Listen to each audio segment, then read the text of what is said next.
How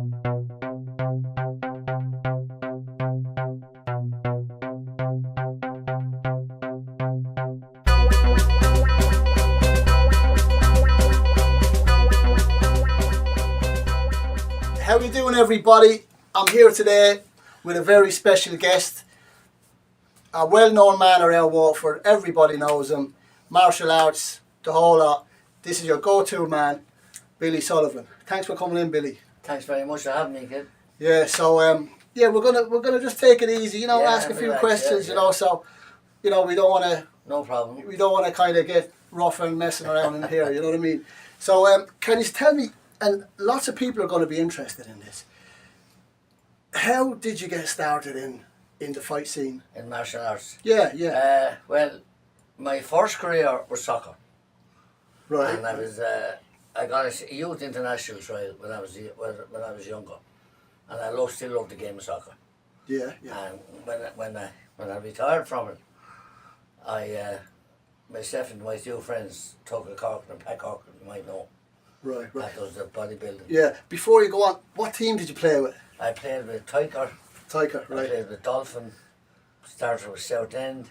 Yeah. And the team way back in the day called Maryville. Right. Johnny Walker, God rest him, had the chipper in Mayor's Walk. Okay. Right. Johnny was the boss. Yeah. And then Tommy then took over, his brother. Okay. But that's how I started. Mm. And I love it. I love the soccer. We had some great players around that time. Really fantastic players. I got a youth international trial. I went to England and played in England for 2 years. Okay. And I missed all my buses. I came home. Right. I came home. When I started Back to the playing, days, playing local football then, first division, third division, you know, I was kind of getting a bit on now. So I decided then I wanted to try something new.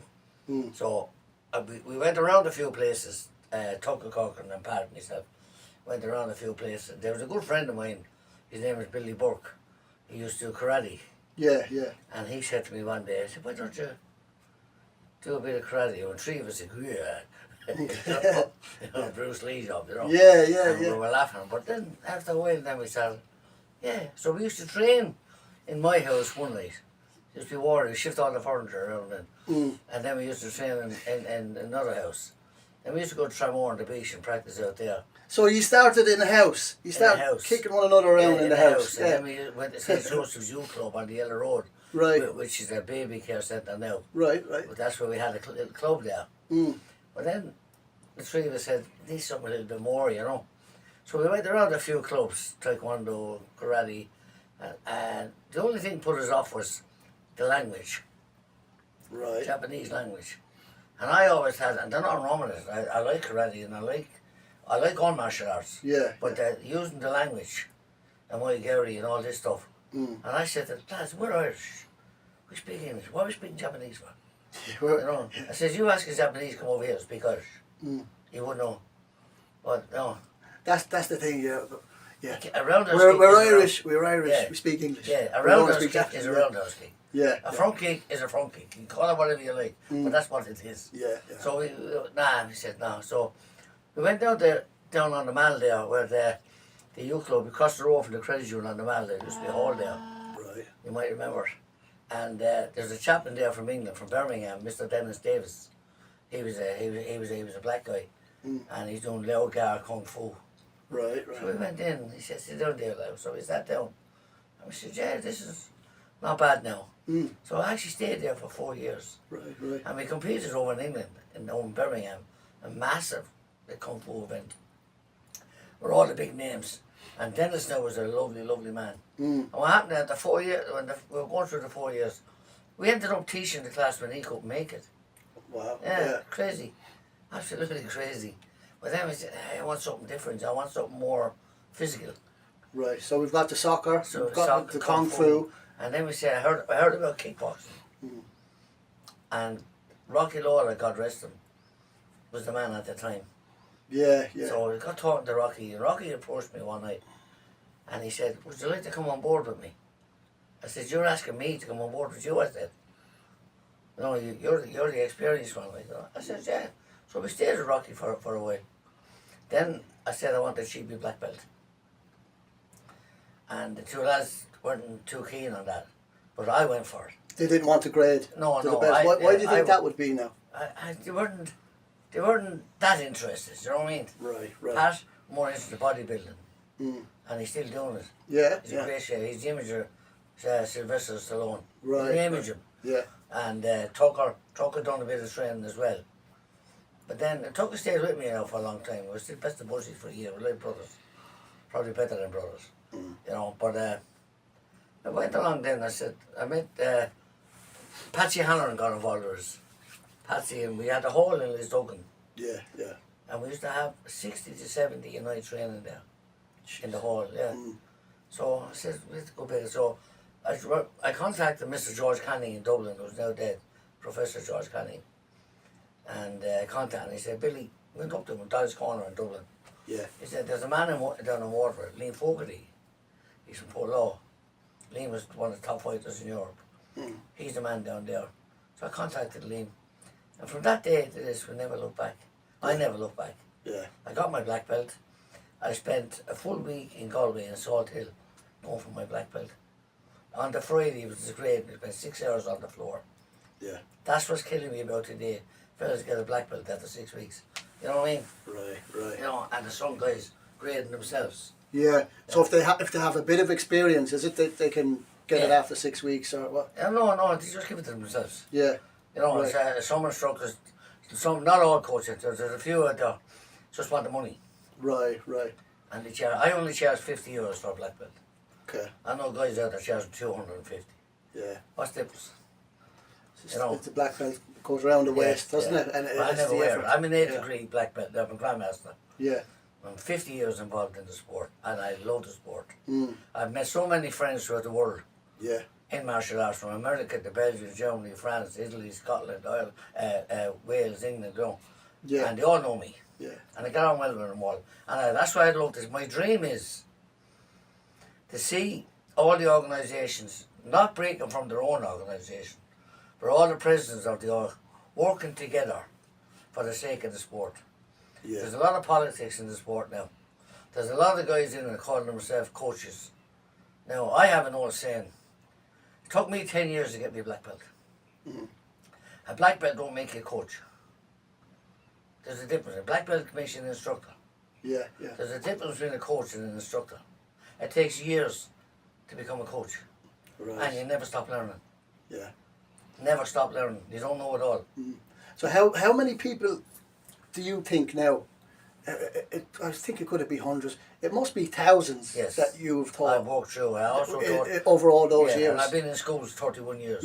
Like that's a phenomenal amount of people to bring the education that you earned all those years back Off the streets. and guiding them and keeping them out of trouble. And that's what we've done. That's what I've done over the years and years. A lot of my lads and girls now have their own business. They have their own gyms. They have good jobs. Yeah. And they're lovely people. They often ring me now every so often and they say, Billy, are you okay? And I say, I am, thanks. How you fix your money? Yeah. You know what I mean? Amazing. Yeah. Paul Lennon and the Lemon Drop Kid is one of them. And it shows how high a regard you're held in our circle. That's actually my payment. Yeah.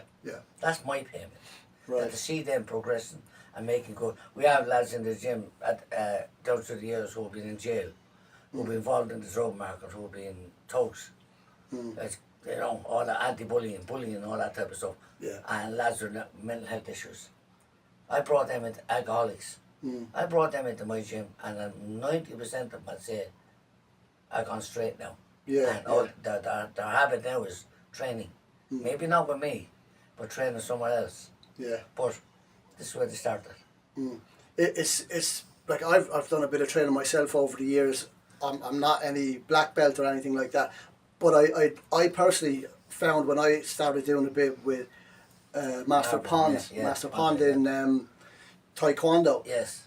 You do learn so much. You know what I mean? It's amazing, and you learn a different type of respect, because when you're out and about on the 100%. road, it's like as a youth, it's 100%. like the respect is different. The laws are different, but then you learn a kind of a respect for one another, Yes, which is exactly. it's And really the good. whole attitude towards life changes. And towards the people in your life and around. You become a different. But back in the old days, now when I was hanging around with other lads, there was the long hair, there was the big moustaches. We're all hippies. Yeah, yeah. And like I said, we all loved blues, soul, and rock and roll. That was our lifestyle. But then, and me being a small guy, you know, fellas picking on me, fellas laughing at me. I got into more fights in the streets, the holy terror. But now if somebody makes a remark, goes over my head. I don't care as long as they don't put their hands on me. They can say what they like. And I teach this to kids in the school about being bullied. Name calling them, there's no harm. Leave them off. Say hello to them when you see them. Right? And they'll walk out, but they don't put their hands on you. And I give the kids the confidence to talk to their mum or dad if they're worried about anything. Or don't be afraid, or talk to the coach, whatever gym they're in. And sit down and talk to the coach. This always says, copies about it. No, we have to listen. We have to listen, really listen to those kids today if they have problems. The kids come into my gym now, and I might have a plan for the session. When I see you walk in the door, I can change it. Because I know the plan I have is not going to suit those kids. So I change it there and then. A lot of guys can't do that.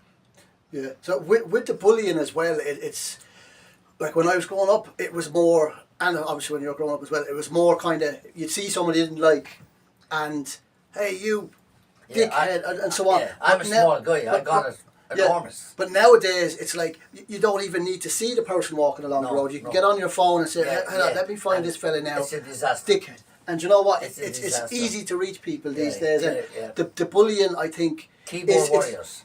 Keyboard warriors. That's exactly what they are. And it's how would you kind of put it across to the youth of today? Just to log off or just don't reply, because if you reply, they're replying. You're replying. They'll build up. They can build up. So save whatever has been sent to you. Save it. So they'd screenshot Save it. Save whatever's been sent to you. Show your mum, show your dad, go to the guards. So if something do happen, but they will want they have it in front of them. This is what's going on. So that's what you have to do. Any of the lads or girls out there that are getting bullied, you're hearing it from the man there himself. You know, screenshot, do what you have to do, and you know, look after yourself, look after your mental health. It's very important, and that's coming from someone like Billy who knows a lot about confrontation and combat and looking after and bullying and looking after yourself. It's all very important. Me personally, I was bullied at times, and being bullied myself, it actually turned me into a bully at times. And I didn't want to be a bully, and I didn't want to be bullied. So it's very hard. You have to find a fine line, and you have to walk the line then. Do you know what I mean? Avoid them. I tell the kids, even the older lads, they're going home from the pub, and they see a group of youths hanging on the corner. You don't have to go that way. Cross the road. And avoid them. So if they cross the road, then they have a problem. You know what I mean? They have a problem. Just avoid them. Now, I've been confronted many, many, many times, and I've used a little bit of psychology on, especially two big guys. I said a chipper one night. And I knew tell the story to the lads. I knew they were going to follow. I could read them in the chipper, and they were watching me. Now one of them had a pair of hands like a pair of shovels. Right. And would they have not, obviously they knew who you were. I don't know whether they did or not, but I went outside. Was it in Waterford? On Ballybrickin. Okay. I went outside then when we chips. I was on the way home, and they came out after me. And I said, "No lads, what's the problem?" And they were this and that. Now come in and tell you now. I said, "Listen to me very carefully. I'm living over there, that laneway over there. I'm going over there," I said, "and I'll wait over there for the Sylvie." But there's only one of us walking out the other side of the lane. And they answered me. They said, "Who's that?" Me, I said. Right? I said, well, really? Well, I said, this is Sunday night, which it was. You'll be in hospital for about a month after tonight, and you'll be in a wheelchair for the rest of your life. And I said, lads, I am mad. I'm crazy. I won't fight you. I will kill you. If not tonight, tomorrow. I got a hatchet, I'll cut your heads off. Two of them turned around and walked away.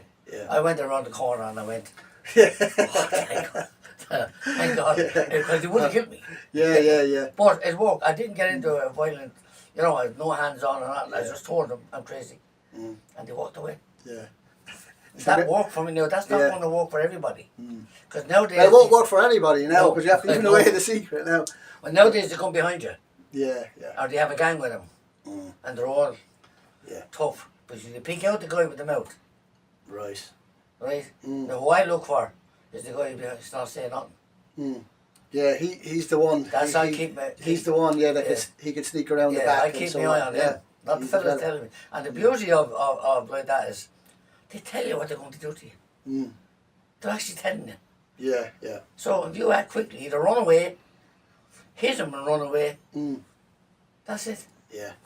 Now, it don't work the whole time, but it can work. It can work. But when you go home, you report it. Yeah. You tell your mum, you tell your dad, tell the guards. Yeah. Because they have it on their notes then that you were assaulted. Yeah.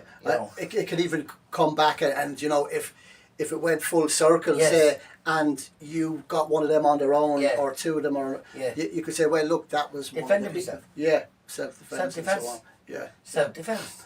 Yeah. That's what it is, and they have it in writing. That's what I was saying. Let people know. Don't see the worst of men today, or men, boys, is they have no confidence. They're ashamed that they can't stand up for themselves. Right. Yeah. You know what I mean? It's I compare bullying to the lion in the jungle. The lion is hungry. There's a herd of buffaloes coming through the jungle. He's not going to attack the first one or the second one. He's looking for the one at the back of the herd who's walking with a limp and cut. Yeah. So they go for the weakest. That's the weakest one. Yeah. So that's his mean. Yeah.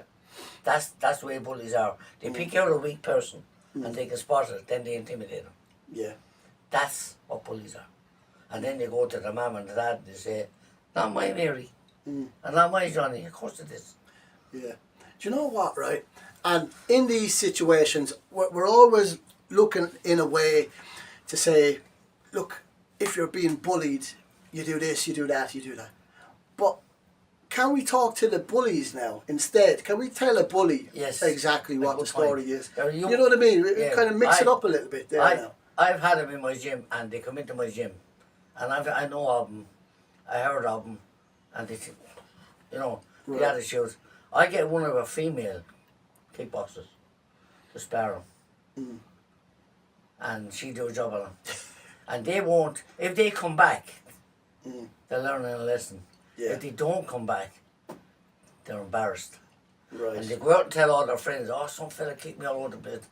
It'd be a girl. Yeah. But they won't tell the boys it's a girl. Yeah.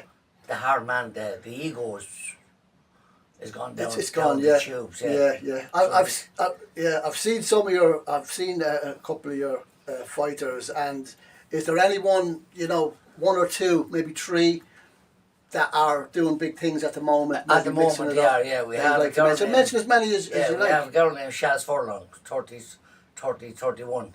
She's the WKO full contact champion. Yeah, and she's she won 3 world titles in England there recently. I've seen her actually. Sorry to cut you off there. I've seen her training in the gym. Right, I tell you what, twice a day. Phenomenal. I've never seen anything like it. You know. We have Tyler Hearn was 14. He won, I think, 3 world titles. In England. Different styles of fighting. And David Paco, Taekwondo background, is with me a long time, but he does Taekwondo still and comes to me for the kickboxing. Yeah. He brought his belt up the other night. Fantastic belt. And I always say to the lads, it's not about the lads winning. It's about the kids who are training to make themselves better and build up their confidence. And they don't have to fight if they don't want to fight. Yeah. Well, they can learn the skill, develop, change their minds. I have children young as 3 in my gym. And when they come in, I leave them sign in themselves. Yeah. Because I think that will help them when they're going to school, writing their own names. Like, you see funny writing, but it doesn't matter. You give them the confidence to write down their own name. Yeah. And it helps them in their education, you know. It's just as a start, I can imagine. That's our gym. I never say our gym is not just a martial arts gym. It's a gym for the community. Yeah. It's a gym for everyone. But during COVID, I didn't close my gym. And the reason for that is the lads in Brook House, when they deal with serious mental health issues, wanted to come up to me. And they came up, I left them in. Yeah. And they do a small bit of training, and there were some serious problems there. And then we sit down and have a chat about the 60s and the music, you know, and have a laugh. And they said to me many times, twice a week they used to come up. He said, Billy, only for you're here, one particular fella, I'd be dead, he said. I'd be at the dinner with him, he said. Right. This has helped me greatly. Yeah. God love them, I didn't charge them, no fee.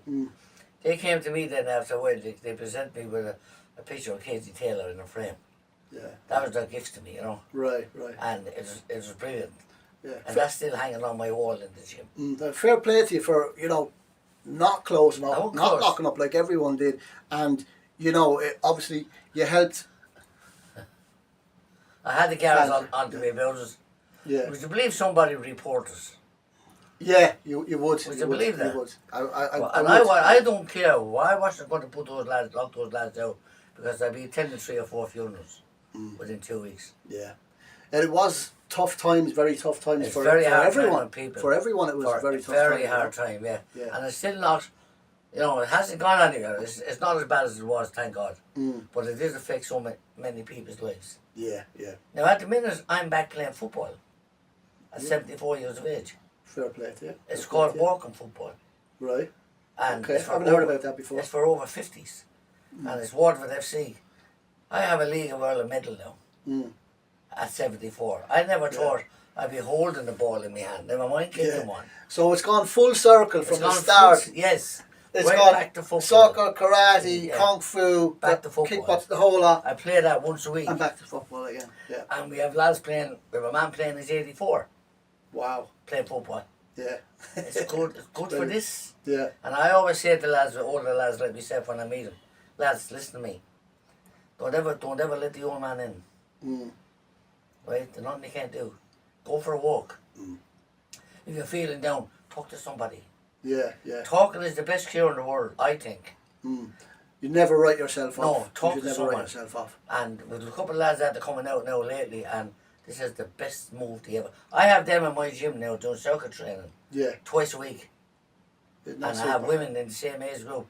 They come in 3 times a week to do soccer training from 9:30 to 10:30, Monday, Wednesday, Friday, because there are ladies who have children with special needs. Right. And this is their break. An hour, 3 months a week. Yeah. And they're absolutely superb. And the lads coming in, it's just soccer training. It's not kickboxing or boxing. Yeah. Just soccer training.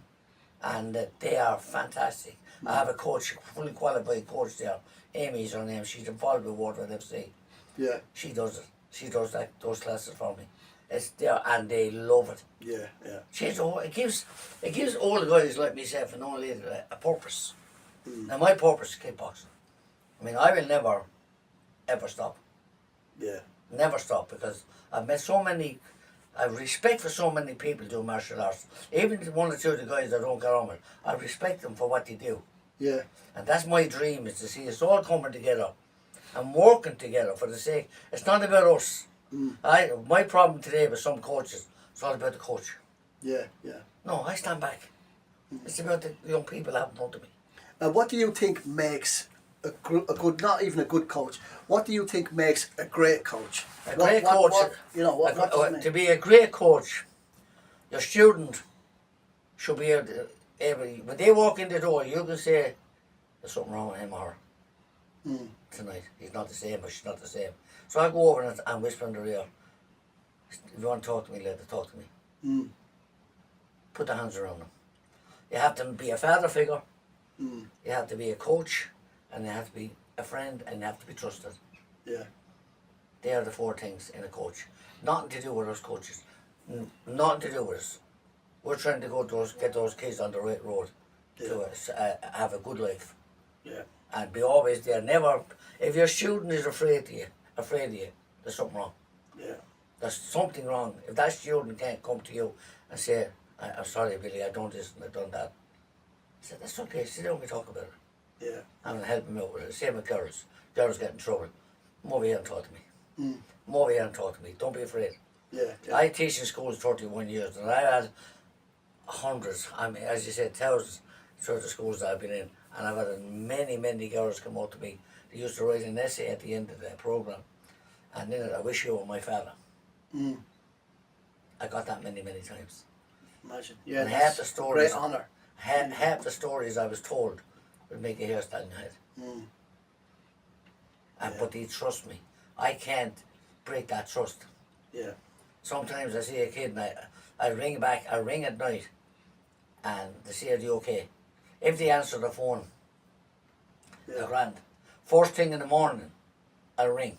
They answer the phone, good. Yeah. You know what I mean? Just to check on them, make sure they're okay.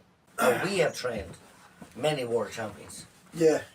European, 5 nations, Irish. I've been all over the world. Yeah. Been to America, Italy, Belgium, France, Germany, Scotland, England, Wales. Been to America twice. Up Northern Ireland, I get on great with the people in the north. Yeah. You call me the wee man. What do you think, like, we're going to look at it on a level here. Why do you think Ireland has such great fighters, like, amongst us? Like, you know, look at Katie Taylor, for instance. The best so much female. respect for her, yeah. What is it? What is it People in the have Irish, said do to you me think? on radio and everything, I have no problem saying this. Do you think the kids should look up to Conor McGregor? I said, no way. Now, Conor, did you hear that? Yeah, no, I said, no way. No, the person that they look up to is Katie Taylor. Yeah. Now, I admire Conor McGregor for what he's had to do for his family and make him such a wealthy man out of himself. Yeah. Right? But his behaviour is not fitting with a true martial artist. You don't do those things. Yeah. Katie Taylor is an absolute legend and a legend. Yeah.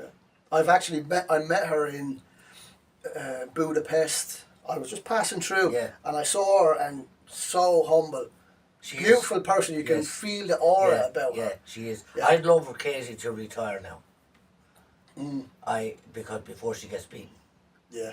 I'd like her to retire champion. Yeah. And do you think that Katie Taylor would make a great coach, a great trainer? Imagine, you know. You know, there'd be thousands queuing up outside the door to train with her. Because her attitude is brilliant. There's some coaches out there, they have an attitude. Yeah. They might win a fight. Now, I always say to my lads, never be ashamed to lose a fight, because you're not losers. Nobody loses in the fight game. You might get the decision, but you're not a loser. And you learn more from a loss than you win from a win. Yeah. That means you go back and you work on your mistakes. Then we pick up the phone, we get a rematch. If the guy beats you again, will you stay away from him until he retires? That's what I tell my lads. Yeah. Don't be, if I have to throw the towel in, don't be getting embarrassed, don't be ashamed throwing it in, because you're getting hammered, you're not going to get the decision. Why leave you in there to get beaten up? It could be worse. You're not going to worse. You could end up getting seriously hurt. So the towel goes in, take it out, we go back and we work hard. Yeah. That's my I've had some great people with me over the years. Fantastic. Paul Lennon was top man.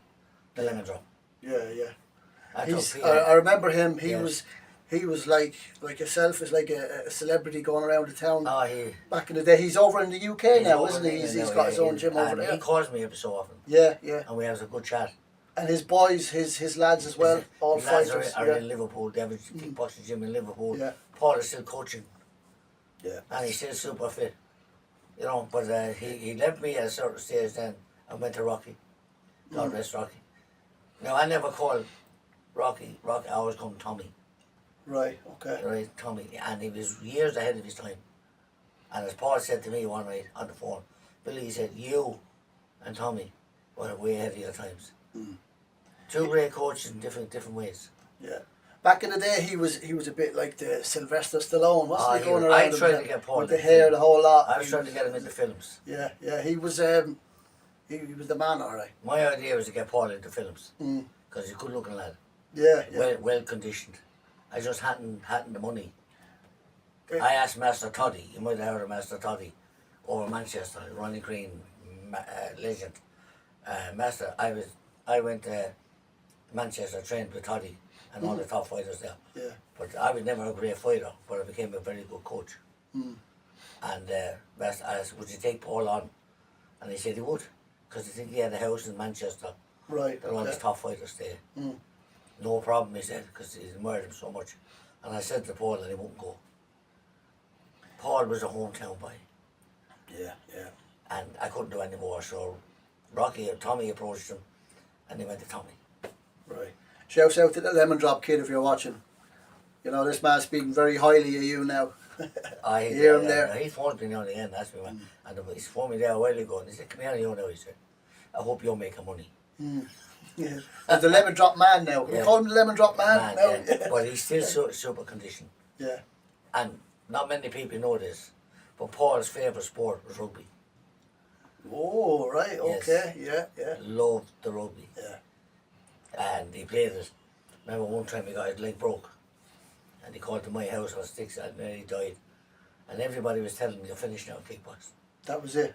I said, Paul, you're not finished. Listen to me, you're not finished. This is going to make it even better, I said. Which he did. Yeah, yeah. So going back to Conor McGregor as well, because we're not going to leave it like that. We have to go back to Conor now. Fair play. Like, as you said, he has achieved a lot. Everybody knows that. He's done phenomenal things for Ireland, and it's, of course, you know, he's taken the wrong road. But as it is, he's not a guy really that's come from, you know, silver spoon in the mouth. No. That's what I'm saying. I admire him. Yeah. Coming from nothing to what he is today. But what you were saying about the leg break, he hasn't fought since that leg break. How do you think he's going to do in his next fight? Because it's all up here, isn't it? I don't think Conor should fight. No. Because of the injury, or no, I don't think he should fight. But he doesn't need to. But see, he's very. Well, tell you what, Conor is very good at getting in guys' heads. Yeah. He haven't beaten before they win the cage. Yeah. He is. He's a master of that, isn't he? He is a master of that. Gets into the head. Yeah.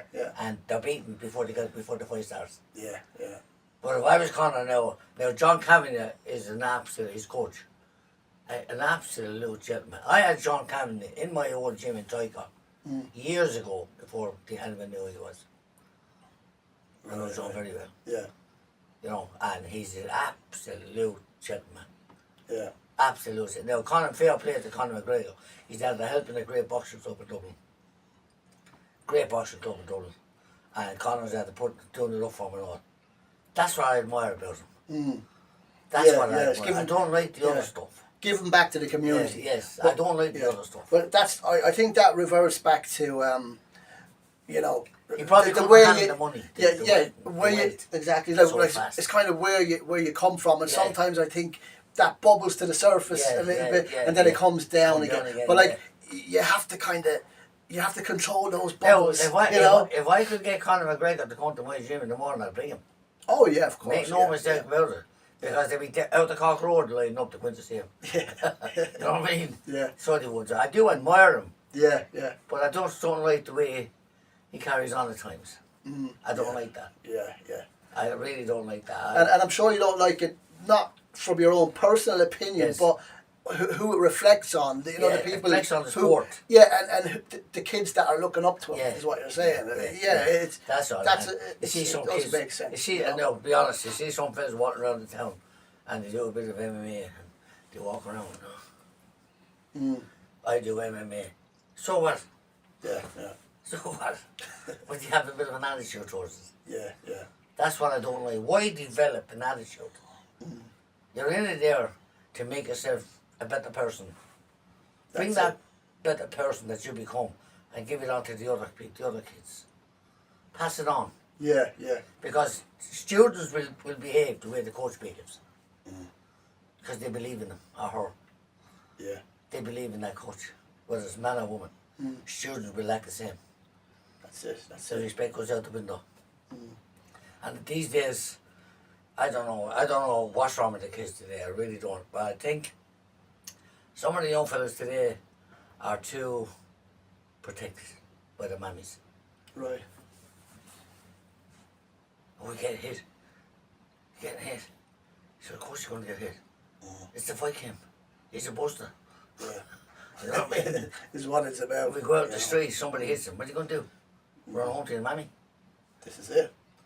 And I think for the lads out there who are maybe a bit nervous of, Yes. getting into a sport, a contact sport, Yes. as Billy has mentioned in his club, you can go there. You don't actually have to Be a competitor. be a competitor. You don't have to fight someone. Yeah. You can get there and just, punch the bag and build Pads. slowly build And up make the friends. confidence. You make good friends. The hardest thing for anyone is to walk in the door of a gym. Yeah. Once you step inside the door, that's the hardest thing to do. Yeah. But walking in is the hardest That's part. the hardest thing. Yeah. Like I said, our gym now is out in the Waterford Business Park, behind John Kelly's Opel car dealer. Small gym. Yeah. We have full-size ring, 15 bags, with kettlebells, with weights, skipping ropes, the whole lot. We open 7 days a week, 5 nights a week. Yeah. So it's 7 years to train for an hour and a half. And we can stay longer if you want. Yeah. If there's a kid out there, right, that's maybe being bullied and maybe wants to get in and look after themselves. Yes. If you tell the camera, can you tell him now what he needs to do, confidence wise? Yeah, come out and talk to me. Come out and talk. I'm not a giant. I'm a small man. So if I can succeed in this game, you can too. Simple. Come out. Just get your mum and dad to bring you out. Sit down and watch what's going on. Because I say to the children when they come into me, the small little children, first thing I say to them is, I talk to the children, don't talk to the parents. The children are standing there. Yeah. I say, what's your name? And they tell me. Then I say, how old are you? And they might say 4. I say, I'm 5. And they be laughing. And they say, no, I am, because you're nearly as big as me. You know what I mean? You're nearly as big as me, so I have to be 5. Yeah. And I kind of break the ice, the nervousness with them. Yeah. And they can stay, the pair to stay with them if they want to. And they can walk up the floor anytime they want to. Yeah. Do a little bit. But you see him at the corner of your eye then, if they're standing with their mum or dad and you see him doing the exercise. I won't look at him. I do, but they don't see me. If I look at them, they stop. Yeah. But I leave them off. I don't take any. I watch them, And then I say, go down there and get a pair of gloves. Hit by. I put them in there. They love going in the ring. Yeah. They love going in the ring. They play in there. I don't care. But they get them inside the door and build up the confidence. And like I said, I get them signing their own names. Sometimes I do counting. I count. And I might say up to 10. And in the middle, I might leave out 7. Yeah. And I say to them, they go, what did I leave out? 7. Yeah. So I go back and start counting to 10 again. And they're learning numbers as they go along. I was kids with special needs in my gym. I had a young fella with me years ago, couldn't walk. Right. He had no balance. Chris Dorn was with me at the time. Yeah. The singer, by the way. Chris was a fantastic kickboxer. Yeah. Absolutely. Remember back in the days. What a kickboxer. Yeah. He had his legs. everything. Yeah. And I mean everything. He had the height, he had the build, he had the legs. He's very, very good kickboxer. Very charismatic guy he altogether. was an absolute class act. Yeah. He could have been another lemon drop. Yeah. Yeah. And that's saying something. Could have been another lemon drop. But I don't think he had the passion as much as Paul had. Right. Right. Paul was Paul, he's one of. There were good lads around at the time as well. The likes of Liam Welch. John Welch's brother. Liam was a great kickboxer. Yeah. John Welch was a good kickboxer. They're all lads who were back in the day, and God rest Richie Noble. Right. Richie started karate, magic karate man. Yeah. What a real, and his brother Eugene is still here in Waterford. Yeah. And all those guys and all those older lads, Nicky Ryan was one of the first to start karate, and then you had the lads doing the judo. Right. Paddy Ryan and all those lads. I know them all. I'm still here. I don't know why. Yeah. But I'm still here. Alive and kicking. Yeah, Alive and still kicking. Like I said, I live it and dream it. My dream now at the minute is number one. Get all the heads of the organisation sit down and talk. To mind the bull, whatever you call it. To mind that. Yeah. You Just mentioned sit that down. earlier, but how would that work? Do you mean the If there's different shows on, arts? we all support each other. Yeah, right. Yeah, bring our fighters to different shows. Yeah, Come yeah. to my show, come to your show. Yeah. Go and support at events. I'm the president. I am now the president of WKO World. Yeah. That's the World Kickboxing Organization. And the reason I wasn't going to take it over, but the reason I took it over was I wanted fighters last train and get more fights. We have a show nearly every 2 months in WKO. Yeah. Every 2 months. And when we're not don't have a show. We do squad training, different gyms in the country. We don't keep everything more. Nothing happens in water. We travel around the country. Yeah, but you said earlier every club, but surely there's every coach. You know, they should all come together. Surely there's are there clubs that you wouldn't want to, like, you know, coaches that wouldn't be. Yeah, well, the one or two I wouldn't go around with, but I would step over that and say, look, let's forget about it. Yeah. Whatever we done, or whatever happened in the past, let's all come down to a level that we're all the same level. We're all looking to do the same thing. We're all looking after our students. Let's all sit down, show our students that we can get on together. Because there's no style any better than the other. Right. The style that's best is for you. If you think that's the best style, that's good for you. That's your style. Yeah. It doesn't mean to say the other style is no good. Yeah.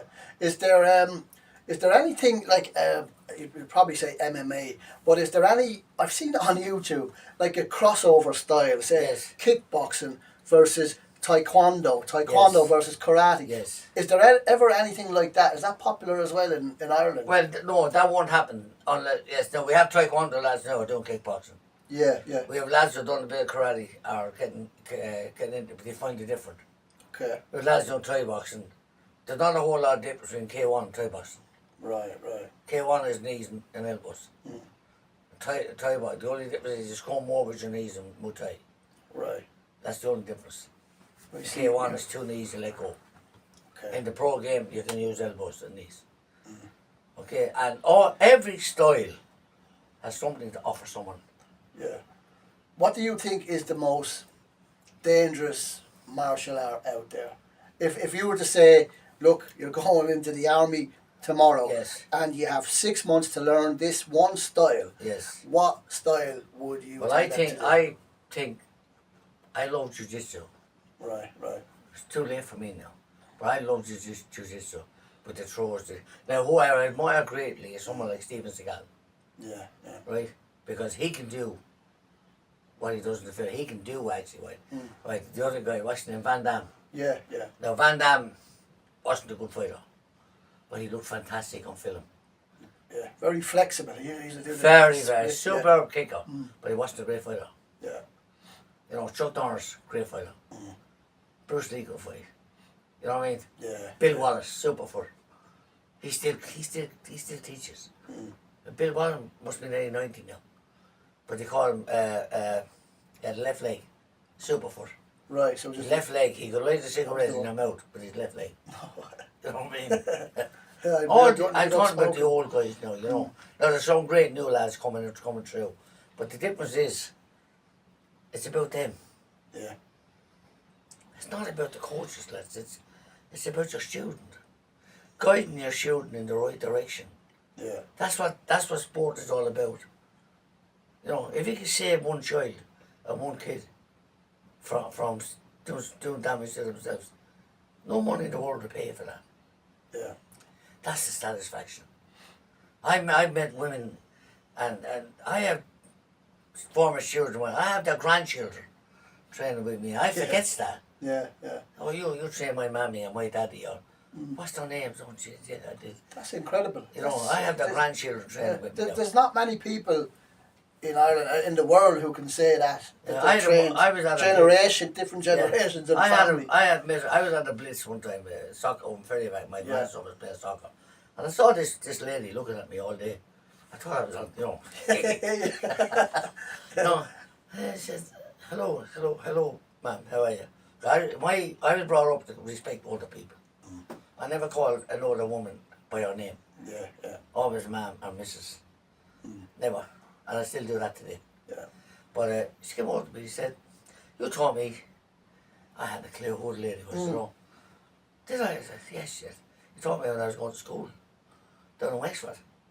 Yeah. And she said, I still remember, to this day, I tell my children this every day, the 3 A's. And the letter R. Aware, avoid, and action. The letter R means run and report. Yeah. She said, I tell my children that every day. I have never forgotten that, she said. Yeah. You have been a major influence on my life. Wow. Well, I was 6 foot tall, Yeah. walking out of that pitch. I could imagine. Yeah. A big smile on my face, you know. Yeah. That's the payment. I've met people in Waterford. Well, Bill, how's it going? And they taught me. And they go away with me and somebody say, who's that? I don't know. You're like everyone's uncle. I haven't the clue. I haven't the clue who it is, you know. Yeah, yeah. But it's great. Anywhere I go, I went.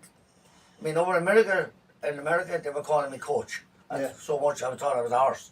You know what I mean? Yeah. Coach this and coach that. It's great. And I could go back there tomorrow. Yeah. And like what I say to you now, looking at from your stories and so on, and it's amazing sitting here. I feel honoured to sit here beside you and listen to these stories. But what do you think? A legacy. What legacy do you feel you've put in front of yourself? What would you say your I've legacy? been onto the city council. I've been onto politicians. And as a great city of all styles of martial arts, combat, be it boxing, taekwondo, karate, kickboxing, whatever you do, MMA, jiu-jitsu, judo, we haven't got our own stadium. Yeah. I'm screaming out for a stadium, not a massive one, a stadium that the kids in our city can show their talent every couple of weeks. Because if we do a show, we have to hire a hotel or we have to hire a hall. Right. And they cost a fortune. A small little gym. Now, I put the idea to a couple of politicians. They have a lot of men and women, boys and girls, on force courses. Learning building trade, electricians, plasters, carpenters, and they're training indoors. Why not give them a project and build a small gym? Yeah, yeah. There's a place empty out by the dump. The former place out by the dump. It used to be a supermarket. I know it. You know what it is? Yeah. It used to be cash and carry as well, wasn't it? Yeah. There's a place there. Yeah. Perfect area. Why not get them, turn that into a small stadium? You could have something going on there every month. No matter what style of pro boxing, amateur boxing, kickboxing, professional kickboxing, judo, karate. People from all over the world will be coming to Waterford. And not only that, should they have one of those, but here's one for you. They should have an ice hockey rink. Look at the amount of people that come to Waterford. Waterford is called the city of music. Yeah. And rightly so. Why not called the city of sport? That's it. Yeah. That's another angle, isn't it? It's Sport another angle. Like why? What you're saying is why kind of lock it off in one area, branch out, and City build sport. something more. Yeah. For the future. This is not for my future. I'm 74. I mightn't have a whole lot of time left, but I'd love to see a stadium. Small stadium built that will seat maybe 600-700 people. Yeah. Have a permanent ring there. Right, permanent. And you want to put a cage on others and have a cage there. And have an area then for traditional martial arts. Right. Match, karate, taekwondo, Yeah. all those sports. I'm probably leaving out one, but I'm not, because they covered it all up and they say martial arts. Yeah. Right, have our own stadium in Waterford. Like an umbrella. Yeah. Venue for I everything. said it wanted to cost money. Of course, it's going to cost money. You're not going to do it for nothing. But you have the people learning a trade. Yeah. Leave them tell their children and their grandchildren. I was part of building that. Yeah. Instead of being idle. Yeah. Exactly. That's only drugs then. That's true. It's a bad image. Yeah. It's something to think about anyway. Well, I put it to them and they're just. Yeah. One fella said to me, we have C2. But look, you've put it out there now, and you know the way some of these things, a year down the line, someone comes out and says, "Oh, I've had a great idea. Let's build." Now it's down on film here. Yeah. So if anyone tries to go over this man's head, too late. We got that covered. Because that happens. Yeah. Somebody Absolutely. else will take, as you know yourself, somebody will take that idea. And just because there's somebody coming from a more wealthier background. Yeah, they'll come in and... I'm not from my mum and dad. We hadn't loads. We survived. I had a great mum and dad, but we survived. And like I said, half the kids today, I can survive without money because I know how to live. Yeah. Lads today, they can't. Yeah. They wouldn't know what to do. Yeah. It's a shame. But build a stadium, put Waterford on the map, and another, besides the GA and all this stuff. Yeah. Build a small, won't cost millions, but build a small stadium. So our talented kids in martial arts, boxing, whatever, they can showcase their talent to their mums and their dads. Yeah. You know what I mean? And it's there for them. And look at the amount of people that come to Waterford, stay in bed and breakfast, hotels, go to restaurants. Yeah. Everybody will benefit from it. Yeah. I think it's an amazing idea. Do you know what, Billy? It's been an absolute pleasure. Thank you so much for coming Thanks very along. much. It's been an honour. You're a great man. You're a great man. You're a Great great man. Delighted, Thank you so delighted to be much. here. Guys, until next time, Billy O'Sullivan, we're signing out. Take it easy. Cheers. Thank you.